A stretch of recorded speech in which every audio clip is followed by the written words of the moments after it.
சென்னை தண்டையார்பேட்டை பகுதியில் கடந்த 14 வருடங்களாக சமூக சேவை செய்வதில் புகழ்பெற்று விளங்கக்கூடிய கடமை எஜுகேஷன் அண்ட் சோஷியல் வெல்ஃபேர் ட்ரஸ்டின் சிறப்பினை இன்றைய நிகழ்ச்சியில் நேயர்களுக்கு வழங்குகிறோம்.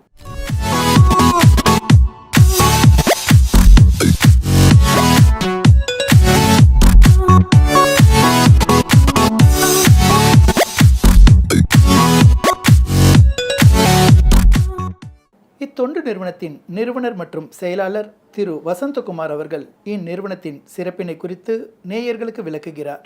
அனைவருக்கும் வணக்கம். என் பேர் வசந்தகுமார். நான் ஒரு இன்ஜினியர். என்னோட தொழில் இன்ஜினியரிங் கான்ட்ராக்ட்ஸ் தான். சிவில், எலக்ட்ரிக்கல், மெக்கானிக்கல் இதெல்லாம் கான்ட்ராக்ட்ஸில் பண்ணுறது. இதை தான் செஞ்சிட்ருக்கோம். ஒரு 20 வருஷமாக இது என்னுடைய தொழிலாக இருக்குது. இந்த கடமை கல்வி மற்றும் சமூக நல அறக்கட்டளை 2012 துவக்கப்பட்டது. அதுக்கு முன்னாடியே சின்ன சின்ன ஒரு பொது பணிகளை செஞ்சுட்டு இருந்தோம். அதை ஒரு வடிவத்தை கொண்டு வந்து எல்லாரையும், பொதுவான மக்களுக்கு எல்லாரையுமே ஒரு அடையாளம் இருக்கணும், ஒரு இடம் இருக்கணும்னு சொல்லி அந்த நோக்கத்தோட ஒரு ஆர்கனைசேஷனாக ஸ்டார்ட் பண்ணது தான் இந்த கடமை அறக்கட்டளை. இதை ஏன் துவங்கணும், இதில் என்ன செஞ்சிட்ருக்கோம் அப்படின்றது இப்போது ஓரளவுக்கு சின்னதாக சிம்பிளாக நான் உங்களுக்கு எக்ஸ்பிளைன் பண்ணுறேன். இங்கே வடசென்னை தான் நான் பிறந்த ஊர். வடசென்னையில் தண்டையார்பேட்டை பகுதியில் தான் ஐஓசி. வடசென்னையை பற்றி பெரும்பாலும் படங்களில் பார்த்துருப்பீங்க, படிச்சிருப்பீங்க, கேள்விப்பட்டிருப்போம். எல்லோரும் கேள்விப்பட்ட முகம் என்னவோ அதுக்கு இடையில தான் நாங்கள் பிறந்து இங்கே வளர்ந்தோம். ஏன் சோஷியல் சர்வீஸ் பண்ணவங்கன்னு நிறைய பேர் அப்பப்போ கேள்வி கேட்பாங்க. சிரிச்சிட்டு வந்துடுவோம், பேச முடியாது, பதில் சொல்ல முடியாமல். ஏன்னா இதை நாங்கள் சோஷியல் சர்வீஸ்ன்னு சொல்ல முடியாது. இங்கே நாங்கள் எப்படி மக்கள்லாம் பொதுவாக சேர்ந்து இப்போ வடசென்னைன்னு ஒரு சாயம் ஜென்ரலாக பார்க்கக்கூடிய விஷயத்த சொல்கிறேன். நாங்கள் அதை ஏற்றுக்க மாட்டோம். அந்த பகுதியிலேருந்து வளரும்போது பல சேலஞ்சஸ் எங்களுக்கு இருந்துச்சு. முதல்ல வளர்றதே ஒரு சேலஞ்ச் தான். நல்லா வளர்கிறோம், பெருமையாக இருக்கிறோம், முன்னேறோன்றது அடுத்த கட்டம் தான். ஒழுங்காக வளர்றதுன்றது இங்கே பெரிய சேலஞ்ச். அதை தான் இன்றைக்கி வரைக்கும் எல்லோரும் ஃபேஸ் பண்ணிகிட்ருக்கோம். பல காலமாக பின்தங்கிய பகுதின்னு சொல்லப்படக்கூடிய வடசென்னை, ஒவ்வொரு ஊருக்குமே ஒரு பின்னணி கண்டிப்பாக இருக்கும். அதில் வடசென்னைக்குன்னு ஒரு மிகப்பெரிய பின்னணி இருக்குது. அதே மாதிரி ஒரு ஊருக்குமே ஒரு பெருமையும் இருக்கும், அந்த ஊரில் வறுமையும் இருக்கும். காலப்போக்கில் அந்த பெருமையும் வறுமையுமே பெருமை அதிகமாகும், வறுமை குறையும். ஆனால் என்ன காரணமோ தெரியல, நாங்கள் பிறந்த இந்த வடசென்னையில் ரொம்ப செழிப்பாக இருந்து பல தொழிற்சாலைகள், பல துறைமுகங்கள் உட்பட இங்கே ஏகப்பட்ட பிஸ்னஸ் நடந்துகிட்டு இருந்தக்கூடிய செல்வ செழிப்பான ஒரு பூமி, இன்னும் இங்கே வாழக்கூடிய மக்கள் வறுமையில் இருக்கிறாங்கன்றது தான் ரொம்ப பெரிய கவலை. நான் சொல்கிற ஸ்டேட்மெண்ட் இல்லை, இங்கே வாழ்கிற மக்கள், வளர்ந்துட்டு இருக்கக்கூடிய பிள்ளைங்க, இவங்களுடைய வளர்ச்சியும் அவங்களுடைய வாழ்க்கை முறையும் பார்த்தா எல்லாருக்குமே தெரியும். இது ஆரம்பித்தது சமூக சேவை அப்படின்னு எல்லா இடத்துலையும் வெளியில் இன்ட்ரடக்ஷன் பண்ணும்போது சொல்லுவாங்க. ஆனால் ஒரு தடையும் இது சமூக சேவையாக எங்களால் அதை எடுத்துக்கவே முடியாது. இந்த பகுதியில் பிறந்து நாங்கள் இதெல்லாம் எங்களுக்கு கிடைக்கலையோ, எவ்வளோ பிரச்சனைகள் நாங்கள் சந்தித்தோமோ, எவ்வளோ சேலஞ்சஸ் நாங்கள் ஃபேஸ் பண்ணிகிட்டே இருந்தோமோ, அதெல்லாம் மற்றவங்களுக்கு இல்லாமல் ஆக்கிறதுக்கு என்ன செய்ய முடியும் அப்படின்னு திரும்பி நாங்கள் ஒரு கேள்வி கேட்க ஆரம்பித்து, அதை எங்கேருந்து தொடங்கினா சரியாக இருக்கும் அப்படின்னு பார்க்கும்போது கல்வியிலேருந்து ஆரம்பிக்கலாம், டெக்னாலஜி சொல்லிக் கொடுக்கலாம், அதுக்கப்புறம் மேலே அவங்க தொழில் சார்ந்த விஷயங்களை அவங்களுக்கு நம்ம ட்ரைனிங் கொடுத்து மேலே டெவலப் பண்ணலாம் அப்படின்னு பல யோசனைகள் இருந்தது. என்னதான் யோசனைகள் இருந்தாலும் நம்ம ஒரு அரசு மாதிரி நம்மளால் செயல்பட முடியாது. அதனால் நம்ம எல்லாரையும் ஒரே நேரத்தில் ஒருங்கிணைக்கிறதும் பெரிய கஷ்டம் அப்படின்றது அடிப்படையில் 1-2 பேர், ஒரு 5-10 பேராக நாங்கள் ஒன்று சேர்த்து சின்ன சின்ன வேலைகளை செய்ய ஆரம்பித்தோம். டியூஷன் சென்டர்லேருந்து ஆரம்பித்து அவங்களுக்கு கல்வியிலேருந்து அவங்க கிளாஸஸை ஸ்டார்ட் பண்ணோம். அதுக்கப்புறம் அவங்க வளரும்போது அடுத்தது அவங்களுக்கு கம்ப்யூட்டர் கிளாஸ் தேவைப்படுச்சுன்னு கம்ப்யூட்டர் கிளாஸை ஸ்டார்ட் பண்ணோம்.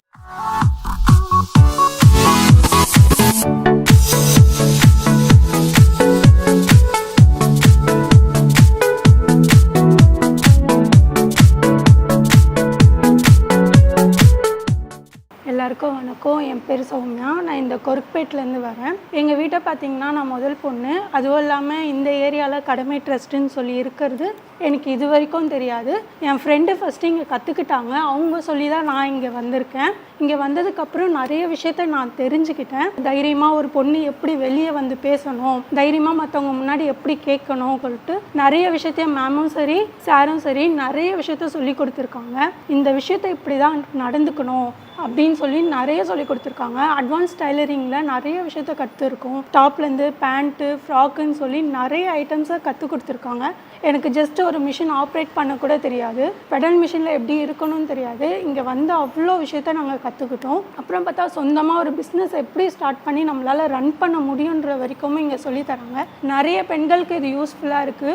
உங்களால் வீட்டில் நிறைய பேர் கற்றுக்க முடியாதவங்க இருந்தால், காசு கொடுத்து கற்றுக்க முடியலன்றவங்களுக்கு இந்த கடமை ட்ரஸ்ட்டு ரொம்ப உபயோகமாக இருக்கும். நீங்கள் தைரியமாக வந்து கற்றுக்கலாம். ஃப்ரீயாக கற்றுக்குறாங்க, என்ன கற்றுக் கொடுப்பாங்கன்றது கிடையாது. இங்கே மொத்தம் நாங்கள் 50 பேர்கிட்ட செகண்ட் 2 பேட்ச் போட்டுருக்காங்க. எல்லாருக்குமே அவ்வளோ கிளியராக சொல்லித்தராங்க. எந்த ஒரு மிஸ்டேக்குமே இல்லை. நீங்கள் 10 டைம் கேட்டாலும் அவங்க சொல்லித்தர ரெடியாக தான் இருக்காங்க. ஐயோ கேட்டால் இப்படி சொல்லுவாங்களா அப்படி சொல்லுவாங்களா இல்லை. நீங்கள் எத்தனை டைம் கேட்டாலும் அவங்க சொல்லித்தர ரெடியாக தான் இருக்காங்க. நம்ம கற்றுக்கிட்டு நம்மளால் என்ன முடியுமோ அதை செய்யணும். அதுக்காக இந்த அகாடமி ட்ரஸ்ட்டு ரொம்ப இருக்குது. சாருக்கு நான் ரொம்ப ரொம்ப தேங்க்ஸ் சொல்லிக்கிறேன்.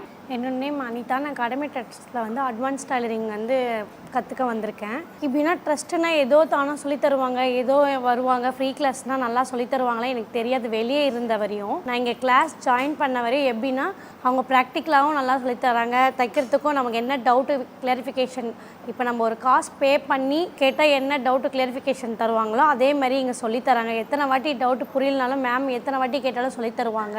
முன்னாடி வந்து எனக்கு டைலரிங் நாலேஜ், மிஷின் எப்படி ஆப்ரேட் பண்ண கூட தெரியாது. இங்கே வந்தால் மேம் கிட்ட வந்து சொல்லித்தராங்க. அட்வான்ஸ் டைலரிங்க்கு எல்லாமே எங்களுக்கு பவர் மிஷினில் உட்கார வச்சு ஸ்க்ரீன் பிளேலேருந்து கட்டிங்லேருந்து எல்லாமே நல்லா சொல்லித்தராங்க. இதுவரையும் நல்லாவே ப்ளவுஸ் இருந்திருக்கோம். ப்ளவுஸ் வரையுமே நல்லாவே ஸ்டிச் பண்ணி நல்லா சொல்லித்தராங்க.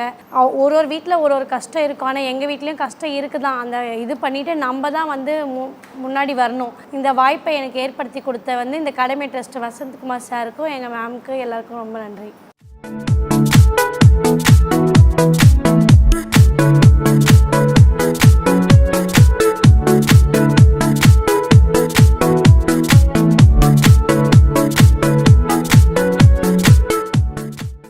அரசு பள்ளியிலே படித்தா கூட அந்த மாணவர் வந்து கண்டினியூவாக ஸ்கூலுக்கு போகிறது ஏகப்பட்ட சிக்கல்கள். இடைநிற்றல், ட்ராப் அவுட்ன்றது இங்கே வடசென்னையில் மிகப்பெரிய சேலஞ்ச். அதாவது கல்வியை தொடர முடியாமல் இலவச கல்வி கிடைச்சாலுமே அதை ரீச் பண்ண முடியாத நிறைய குடும்பங்கள் இங்கே இருக்க தான் செய்கிறாங்க. நல்லா படித்து நல்லா இருக்கிறவங்களுமே இருக்காங்க. ஏன்னா நல்லாவே இல்லாதால் இல்லையா வடசென்னையில்னு கேட்கும்போது அப்படியும் சொல்ல முடியாது, இருக்காங்க. 1,00,000 பேரில் 100 பேர் நல்லா இருக்கிறாங்க. மீதி 99,900 பேர் இந்த மாதிரி உதவிகளை தேடியும் அவங்களுக்கு அடுத்து என்ன செய்ய போகிறோன்னு தெரியாமல் இருக்கக்கூடிய மக்களாக தான் இருக்காங்க. எங்கள் கூட பழகிறது எல்லாமே இந்த மாதிரி பின்தங்கிய மக்களும் உதவிகள் தேவைப்படக்கூடியவங்களும் அவங்களுக்கு சப்போர்ட் வேணுன்ற அடிப்படையில் எங்ககிட்ட இருக்கக்கூடிய மக்கள் தான் எங்கள் கூட பழகுறாங்க, பேசுகிறாங்க.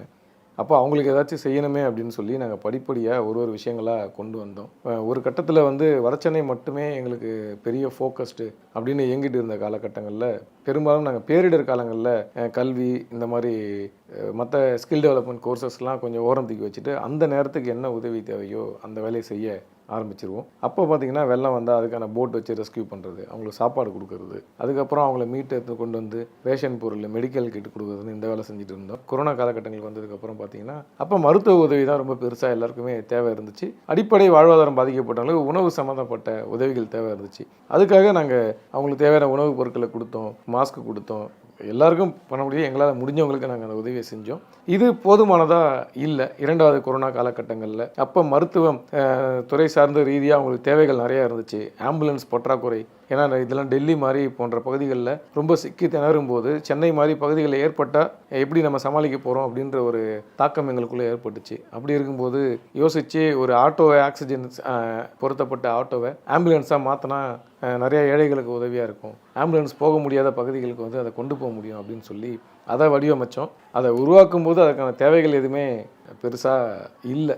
ஆனாலும் அதுக்கான தேவை வரும்னு நாங்கள் கனவோடு நினச்சி பார்க்கவே இல்லை. அந்த ஒரு ஆட்டோ முதல் முறையாக உருவாக்கப்பட்ட ஒரு ஆட்டோவில் சில உயிர்களை காப்பாற்றணும். அது தொடர்ச்சியாக தேவை ஏற்பட்ட அடிப்படையில் மறுபடியும் பல ஆட்டோக்களை உருமாற்றி ஆம்புலன்ஸாக கன்வெர்ட் பண்ணி ஆக்சிஜன் சிலிண்டரை வச்சு சென்னை முழுக்க, சென்னையை சுற்றி இருக்கக்கூடிய எல்லா பகுதிகளுக்கும் அதை பயன்படுத்தணும். கிட்டத்தட்ட இதன் மூலிமா ஒரு 780 பேரை நேரடியாக உதவி செஞ்சு அவங்க உயிர்களை காப்பாற்றுறதுக்கு உதவ முடிஞ்சதுன்னு இதில் நாங்கள் கொஞ்சம் சந்தோஷப்பட்டோம்.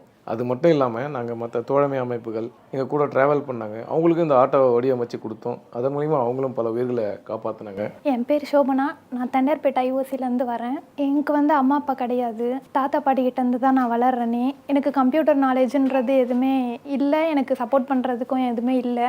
நான் ஃப்ரெண்ட் மூலயமா இங்கே வந்து நான் வந்தேன். அதுக்கப்புறம் இங்கே வந்து கற்றுக்கிட்டேன். எனக்கு கம்ப்யூட்டர் நாலேஜ்லாம் அந்தளவுக்கு இல்லை. இங்கே வந்து தான் நான் கற்றுக்கிட்டேன். இங்கே வந்து தான் நான் எல்லாமே பண்ணுறேன். எனக்கு இங்கே எல்லா ஃப்ரீடமும் இருக்குது. எல்லாமே எனக்கு நல்லா சொல்லித்தராங்க, பண்ணுறாங்க, செய்கிறாங்க.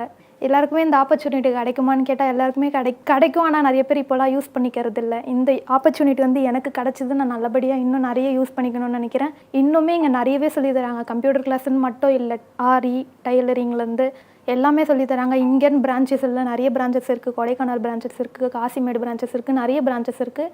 எல்லாருக்குமே ஃப்ரீயாக கிடைக்கணும், எல்லாருமே கற்றுக்கணும், செய்யணும் அப்படின்ட்டு கற்றுக்கிற ஒரே இடம் இது மட்டும்தான்.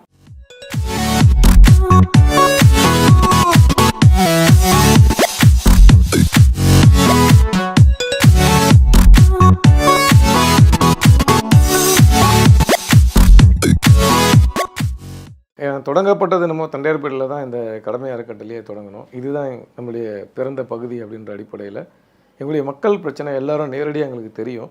அந்த தாக்கத்தில் தான் இங்கே ஆரம்பித்தோம். அதுக்கப்புறம் படிப்படியாக பெண்கள் வந்து ஒரு பகுதியில் இருந்து இன்னொரு பகுதிக்கு ட்ராவல் பண்ணி பயிற்சி மையங்களுக்கு போகிறதுல பிரச்சனை இருக்குன்றதை நாங்கள் நேரடியாகவே புரிஞ்சுக்கிட்டோம். அப்போ எந்த மக்களுக்கு அதிகமாக தேவையோ எங்கள் சக்திக்கு உட்பட்டு அந்த பகுதியில் இன்னொரு பயிற்சி மையத்தை துவங்கணும் அப்படின்னு முடிவு பண்ணோம். அந்த அடிப்படையில் நாங்கள் காசிமேட்டில் ஒரு ஃபிஷரிங், அதாவது மீனவ பெண்மணிகள், மீனவ குடும்பங்கள் அதிகமாக இருக்கக்கூடிய பகுதிகளில் ஒரு பயிற்சி மையத்தை ஆரம்பித்தோம். அங்கேயுமே டைலரிங், ஆரி, அதுக்கப்புறம் தொழில் சார்ந்த பயிற்சி வகுப்புகள்லாம் ட்ரைனிங் கொடுத்துட்ருக்கோம். குறிப்பாக பார்த்திங்கன்னா அவங்களுக்கு தேவையான உதவிகளையும் நாங்கள் அதாவது குழந்தைங்களுக்கு ஸ்கூல் பேக் ஆகட்டும், புத்தகங்களாகட்டும், அவங்க பிள்ளைங்களுக்கு எது தேவையோ அந்த உதவிகளை எங்களால் முடிஞ்ச வரைக்கும் செஞ்சிட்ருக்கோம். மருத்துவ முகாம்கள் நடத்திட்டுருக்கோம். விழிப்புணர்வு பயிற்சி பட்டறைகள் நிறையா அங்கே நடத்திட்டுருக்கோம். சம்பாதிக்கக்கூடிய பணத்தை வந்து நீங்கள் எப்படி சேவ் பண்ணலாம், நீங்கள் சம்பாதிக்கிற பொருளை எப்படி மதிப்பு கூட்டி நீங்கள் விற்பனை செய்ய முடியும் அப்படின்ற பயிற்சி வகுப்புகள் அங்கே கொண்டு வந்து சேர்க்குறோம். அதுக்கு அடுத்தபடியாக சென்னையிலேயே இங்கேருந்து தண்டையார்பேட்டிலே இன்னொரு பகுதியில் பெண்கள் தொழில் முனைவரை உருவாக்குறதுக்காக ஒரு பயிற்சி மையத்தை உருவாக்கி இருக்கோம். அது இப்போ தான் நாங்கள் திறக்க போகிறோம். அதுக்கான காரணம் என்னென்னு பார்த்தீங்கன்னா, இங்கே பயிற்சி பெறக்கூடிய அனைத்து பெண்களுமே ஒரு தொழில் செய்ய இன்ட்ரெஸ்டாக இருக்கிறாங்க. அவங்களுக்கு அதை அடுத்த லெவல் எப்படி கொண்டு போகணும், அதை எப்படி உருவாக்குறது, அதன் மூலிமா எப்படி நம்ம சம்பாதிக்கிறது அப்படின்ற பல தயக்கங்கள் இருக்கிறத நாங்கள் பார்க்குறோம். ஏன்னா அவங்க இங்கே வரும்போது எந்த ஐடியாவும் இல்லாமல் வருவாங்க.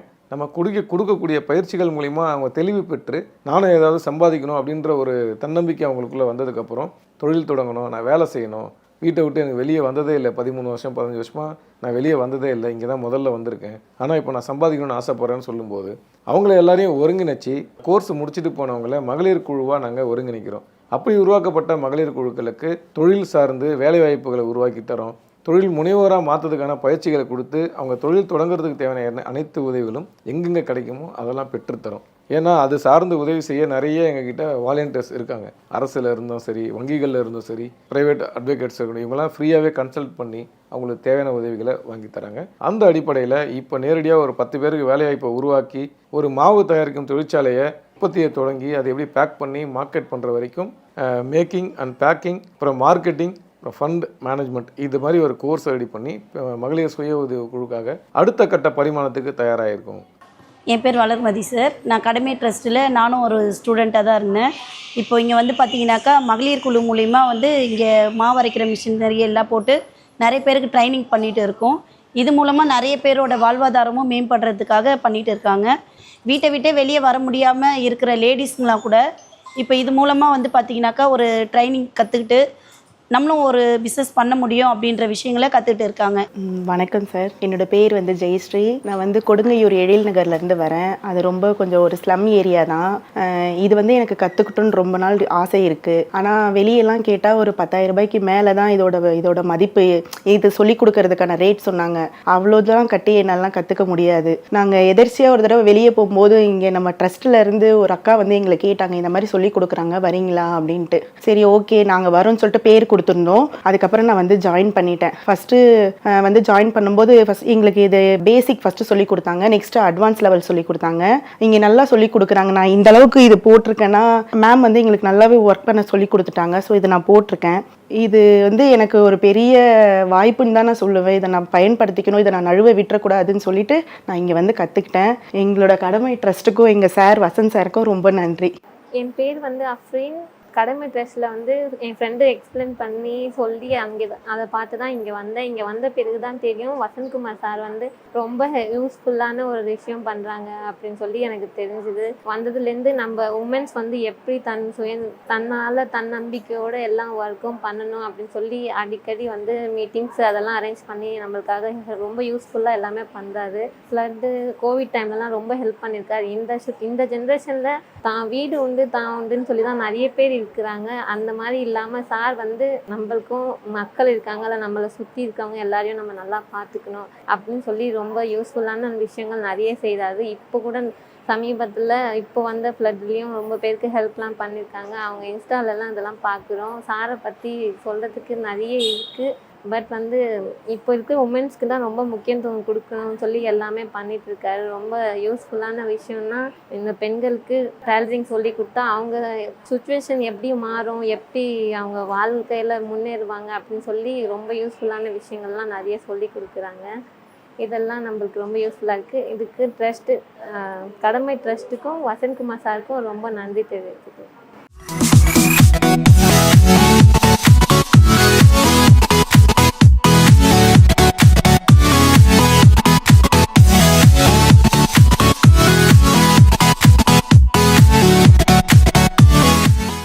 அதே மாதிரி எங்ககிட்ட படிக்கக்கூடிய மாணவர்கள் பற்றி நாங்கள் சொல்லி தான் ஆகணும். வெறும் வார்த்தையில் பின்தங்கிய பகுதியாக நம்ம சொல்ல முடியாது. நிறைய காலேஜில் பசங்களுக்கு இடம் கிடச்சி இப்போ பொம்பளை பிள்ளைங்களாம் படிக்க ஆரம்பிச்சிடுறாங்க. 2 மணிக்கு 3 மணி காலேஜ் முடிச்சுட்டு கம்ப்யூட்டரும் கற்றுக்கணும்னு இன்ட்ரெஸ்ட்டாக வர பிள்ளைங்க வந்து கிளாஸில் ஜாயின் பண்ணுவாங்க. பல பிள்ளைங்க மயக்கம் போட்டு கீழே விழுந்து நாங்கள் பார்த்துருக்கோம். சில பிள்ளைங்களை நாங்கள் கொண்டு போய் ஹாஸ்பிட்டலில் கூட்டு ஃபிக்ஸு வந்துருக்கு, நாங்கள் தூக்கிட்டு போய் ஹாஸ்பிட்டலில் சேர்த்து அவங்கள ரெக்கவர் பண்ணி கூட்டிகிட்டு வந்திருக்கோம். இதுக்கெல்லாம் காரணம் என்ன அப்படின்னு நாங்கள் ஒரு அதாவது மொத்தமாக கன்சல்டேட்டாக விசாரிக்கும் போது அவங்க சாப்பிடாமல் வராங்க. காலையில் சாப்பிடாமல் காலேஜுக்கு வந்துட்டு காலேஜ் முடிச்சுட்டு வீட்டுக்கு போய் சாப்பிட்ணும் அப்படின்ட்டு அந்த இடைப்பட்ட நேரத்தில் இங்கே கிளாஸுக்கு வராங்க. இங்கே அந்த அவங்கள தாங்க முடியாமல் இந்த மயக்கமோ ஃபிக்ஸ் இது மாதிரி வரதை நாங்கள் பேசி கண்டுபிடிச்சோம். ஒரு மாணவிகளோட ஸ்டேட்மெண்ட்டை வச்சு பார்க்கும்போது அவங்க வாய் திறந்து கேட்க மாட்டாங்க, நாங்கள் சாப்பிடல அப்படின்னு சொல்ல மாட்டாங்க. ஆனால் இதுதான் பிரச்சனைன்னும் போது அவங்க வெளியில் வாங்கி சாப்பிட காசு இல்லாமல் வீட்டுக்கு போய் தான் சாப்பிடணும் அப்படின்னு அதுக்கு இடைப்பட்ட நேரத்தில் இந்த பிரச்சனைகளை நாங்கள் பார்த்தோம். அதனால் மதியம் வர மாணவர்களுக்கு நாங்கள் அதுக்கு உணவு கொடுக்கக்கூடிய வேலைகளும் செய்ய ஆரம்பித்தோம். ஏன்னா எஜுகேஷன் இல்லை நாலேஜை வந்து நல்ல மனநிலையிலும் நல்ல உடல்நிலையில் இருந்தால் தான் இதை கொடுத்து அவங்கள அடுத்த தலைமுறைக்கு மேலே கொண்டு போக முடியும் அப்படின்றதுல எங்களுக்கு எந்த மாற்று கருத்துமே இல்லை. ஏன்னா பசியோட வலி என்னன்றது எங்களுக்கு தெரியும்.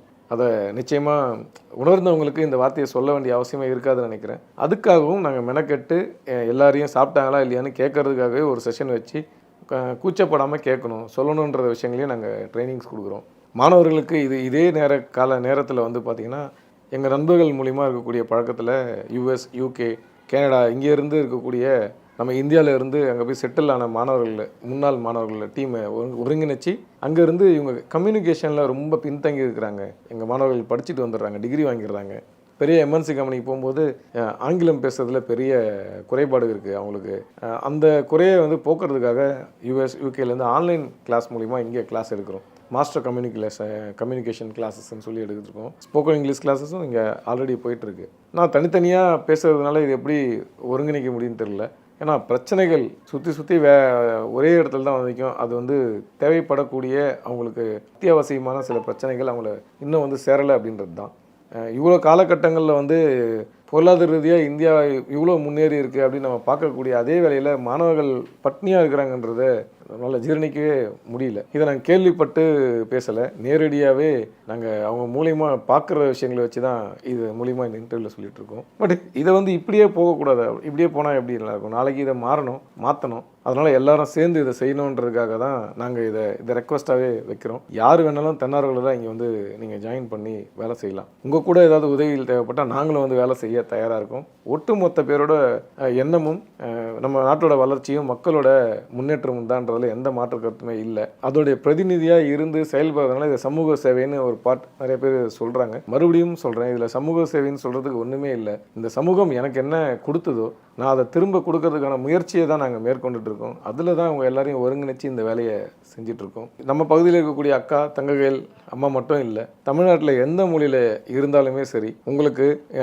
டைலரிங் கற்றுக்கணும், ஆரி கற்றுக்கணும், இல்லை கம்ப்யூட்டர் கற்றுக்கணும் அப்படின்னு சொல்லி ஒரு கிராமம் சார்ந்து மொத்தமாக நீங்கள் ரெக்வஸ்ட் வச்சிங்கன்னா அங்கே கூட வந்து இயங்குறதுக்கான முயற்சிகளை நாங்கள் மேற்கொண்டுட்டு வரோம். அதே மாதிரி நம்ம அமைப்பு இயங்கக்கூடிய பகுதிகளில் இருந்து எந்த பெண்கள் அக்காக்களோ தங்கைகளோ அம்மாக்களோ நீங்கள் கனெக்ட் பண்ணணும், வந்து ஜாயின் பண்ணணும், நான் கற்றுக்கணும்னு உங்களுக்கு இன்ட்ரெஸ்ட் இருந்தால் மட்டுமே போதும், இங்கே உங்களுக்கு அட்மிஷன் வழங்கப்படும். குறிப்பாக இதுக்கு எந்த கட்டணமுமே கிடையாது. கோர்சஸ் வந்து பேசிக் லெவல்லேருந்து ஆரம்பித்து அட்வான்ஸ் லெவல்லேருந்து உங்களுக்கு டிசைனிங் உட்பட எல்லாமே இங்கே ஒரு தொகுப்பாக சொல்லிக் கொடுக்கப்படும்.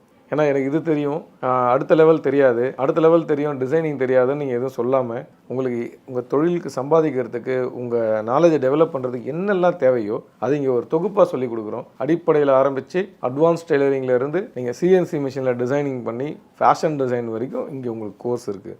ஆரிலையும் அதே மாதிரி பேசிக் லெவல்லேருந்து அட்வான்ஸ் லெவலு ஆட்டோமேஷன்ஸ் வரைக்கும் சொல்லித்தரோம். இது மட்டும் இல்லாமல் உங்களுக்கு எந்த உதவிகள் தேவைப்பட்டாலும், வேலைவாய்ப்பு சார்ந்த உதவிகள், உங்கள் பிள்ளைகளுக்கு கல்வி சார்ந்த உதவிகள், ரத்தம் யாருக்காவது தேவைப்படுதுன்னு சொன்னால் இந்த வீடியோ உங்களுக்கு தெரிஞ்சது பார்க்குறீங்கன்னு தெரிஞ்சதுன்னா உங்களுக்கு கான்டாக்ட் டீட்டெயில்ஸ் இதில் கொடுப்போம். எப்படியும் நீங்கள் அதன் மூலிமா எங்களை தொடர்பு கொள்ளலாம். தமிழகத்தின் எந்த மொழியில இருந்தும் நீங்கள் எங்களை தொடர்பு கொள்ளலாம். எந்த உதவியாக இருந்தாலும் இதன் மூலிமா உங்களுக்கு அந்த கோரிக்கையை நான் வைக்கிறேன். உங்களுடைய தம்பியாவோ இல்லை அண்ணனாவோ ஏதாவது ஒரு பொறுப்பு மிகுந்த ஒரு ஒரு ஒரு பிரதிநிதியாக நீங்கள் வச்சு அணுகலாம். எங்கள் இயக்கத்தில் அமைப்பில் உங்கள் அழைப்புகளை ஏற்கிறதுக்கு நிறைய பேர் தயாராக இருக்கிறாங்க, உதவ தயாராக இருக்கும். நன்றி.